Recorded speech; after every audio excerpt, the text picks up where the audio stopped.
Dear student, welcome to your channel physics the knowledge of nature. आज हम CET physics में 99 plus percentile को कैसे स्कोर करेंगे, इसकी स्ट्रैटेजी को डिस्कस करेंगे। देखिए, इस स्ट्रैटेजी को डिस्कस करने से पहले हमें एक क्लैरिटी होना चाहिए कि भाई जो चैप्टर वाइज या जो वेटेज होता है, ओके, सिलेबस का जो वेटेज होता है वो क्लियर हो जाए। सो देखिए, सबसे पहले जो 11th और 12th का बोर्ड का सिलेबस है उसका क्या वेटेज रखा है सीईटी में।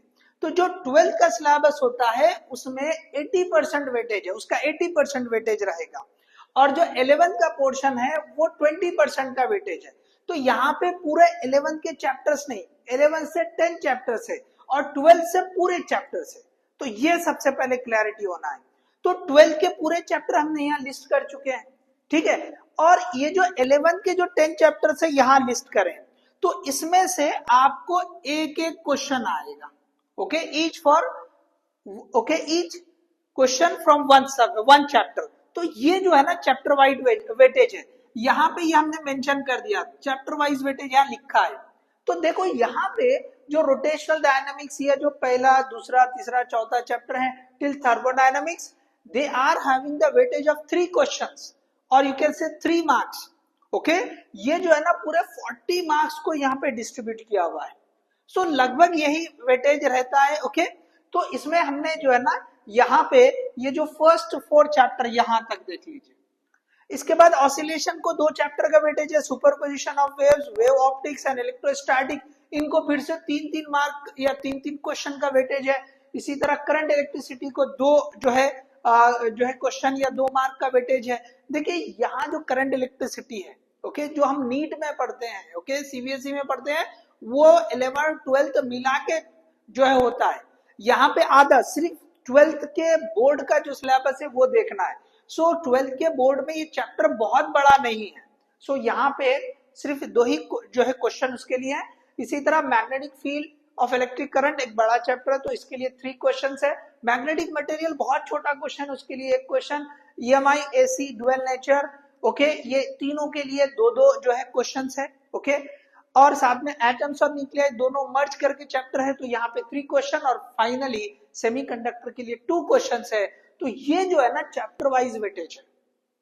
और जो 11th के चैप्टर्स है यहाँ पे vector, error analysis, motion in plane, laws of motion, gravitation, thermal properties of matter, sound, optics, electrostatic and semiconductor, ये जो 10 चैप्टर है इसमें से हर एक के लिए एक एक क्वेश्चन आएगा। तो यहाँ पे 40 क्वेश्चन मिलने वाले, यहाँ पे आपको 10 क्वेश्चन मिलने वाले हैं। तो देखो यहाँ पे आपको बहुत ज्यादा मेहनत है, okay, as compare to this one. तो ऑलरेडी ओके हमने 12th के बोर्ड का सिलेबस पढ़ा है अच्छे से, हमने अभी रिसेंटली जो है ना थ्योरी एग्जाम लिखा है। So once again you should more concentrate on this 12th board, okay, जो 12th का पोर्शन है इस पे आप अच्छा कंसंट्रेट करें, इन्हीं की आप अच्छे से प्रैक्टिस करें, because it will provide you okay 40 marks. और अगर आपने 40 मार्क्स ला लिए तो you will get 99 percentile easily, और maybe more than that one, but we should target at least 45 marks. तो 40 मार्क्स का तो यहां से है, हम इसकी प्रैक्टिस करेंगे। अगर कुछ कम ज्यादा होता है, ठीक है ना, कुछ क्वेश्चन टफ आ जाएंगे, तो हमको 11 से भी कुछ प्रिपरेशन करनी चाहिए। तो कम से कम 11 से okay what we are having, okay, ये जो है टोटल 10 चैप्टर्स है, 10 चैप्टर्स। तो इसमें से आपको जो है ना एटलीस्ट ओके 5 चैप्टर, यहां से आपको क्या करना चाहिए, ये फुल, और यहां से आप ओके डू एटलीस्ट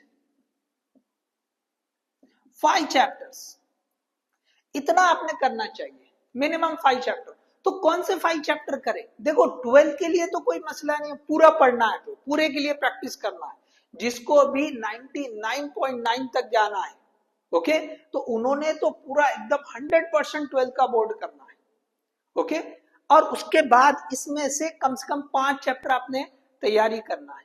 कौन से 5 चैप्टर करेंगे, देखो जो छोटे चैप्टर आप वो चूज कर लो, या ऐसे चैप्टर जो यूज में आते ही है, ओके, 12 के पोर्शन में भी लगेंगे। वेक्टर हर जगह यूज होने वाला है, तो वेक्टर कर लो, okay, you should use this one, I will just make it round mark. तो आपको वेक्टर करना चाहिए। एरर एनालिसिस ये एक आसान सा पोर्शन होता है, ज्यादा बड़ा पार्ट नहीं है, सिर्फ एरर ही पढ़ना है, ओके जैसे यूनिट और मेजरमेंट का चैप्टर होता है, लेकिन उसमें से सिर्फ एरर पढ़ना है आपको, तो ये भी छोटा, ये 2 ले सकते हैं। इसी तरह से अब देखिए इसमें कंटिन्यूएशन वाले चैप्टर भी आप ले सकते हैं, जैसे करंट इलेक्ट्रिसिटी है, ठीक है, सॉरी इलेक्ट्रोस्टैटिक है। इलेक्ट्रोस्टैटिक यहाँ पे आपको 3 क्वेश्चन दे रहा है, तो यहाँ पे एक देगा, तो जो शुरू का पोर्शन है ना थोड़ा सा उसकी आप तैयारी करें, क्योंकि यहाँ पे ही बेसिक स्टार्ट हो रहा है और ये कंटिन्यू हो रहा है, सो बेटर है आप इसको भी कर, ओके इसको भी कर। इसी तरह सेमीकंडक्टर यहां पढ़ रहे हैं तो यहां पर भी सेमीकंडक्टर स्टार्ट हो रहा है। सो ये जो है इस तरह से आप जो है ना ये 2 कंटिन्यूएशन वाले और ये 2 सिंपल वाले चैप्टर आप चूज कर सकते हैं। अब इसके बाद कोई एक चैप्टर, अभी देखो ये जो सुपरपोजिशन ऑफ वेव्स है उसी के लिए ये जो ना साउंड वेव भी उसी में से आता है, इट इज ऑल्सो वेव। सो आप चाहे तो ये साउंड वेव जो है ना आप उसमें इंक्लूड कर सकते हैं, तो ये जो है वेव के साथ आपका जो चैप्टर है ओके सुपरपोजिशन ऑफ वेव्स ये वाला, तो इसके साथ ये साउंड आ जा सकता है। तो इस तरह से आप ये 5 चैप्टर्स ले सकते हैं, या आप जो है ना इसके बजाय और में ओके ये जो है ना ये दोनों एनी वन आप ले लें, या तो साउंड के लिए आप तैयारी कर लें ओके साउंड वेव्स, या फिर आप motion in a plane. Motion in a plane क्यों बोल रहे हैं, क्योंकि आप रोटेशनल डायनामिक्स पढ़ रहे हैं। देखो आप जस्टिफिकेशन भी समझो, why we are choosing these chapters only, ये बहुत ज्यादा इंपॉर्टेंट है कि भाई हमने जो है ना ये रोटेशनल डायनामिक्स पढ़ा है तो इसमें सर्कुलर मोशन पढ़ रहे हैं, तो सर्कुलर मोशन में सर्कुलर मोशन में प्लेन ही होती है, 2D मोशन होती है, तो ऑलरेडी इस मोशन इन ए प्लेन का एक हिस्सा आप पढ़ चुके हैं। So now here you may have that projectile motion, तो आपको इसका एक छोटा सा हिस्सा इसमें रहने वाला है, तो आप चाहे तो ये चूज कर सकते हैं या फिर ये चूज कर सकते हैं ओके। सो इस तरह से आप जो है ना ये जो है 5 चैप्टर कोई भी, ये मैंने 6 बताया, आप 5 इसमें से ले सकते हैं या 6 भी कर सकते हैं, तो आप जो है ना बिल्कुल 45 मार्क्स ओके, यहां से आपने जो है ना ये 5 और 6, सो यहां से 40 ओके ये 40 प्लस ये 5, so you will get around 45 question. तो अगर 1-2 क्वेश्चन कुछ कम ज्यादा भी होते हैं तो still okay if you are crossing okay 40 plus okay sorry you are crossing 40, so definitely 99 percentile आपका फिजिक्स में आ जाएगा। So this is we are having the strategy to score okay more than 99 percentile. तो simple है, आपने 12th का पूरा syllabus पढ़ना है okay, you have to do the practice for complete 12th and from 11th आपको क्या करना है, यू हैव टू चूज 5 और 6 चैप्टर ओके जो हमने यहाँ पे डिस्कस किए। तो यहाँ जस्टिफिकेशन के साथ मैंने बता दिया कि कौन से चैप्टर हमने चूज करने चाहिए। So hope okay you understood this strategy, all the best, thank you.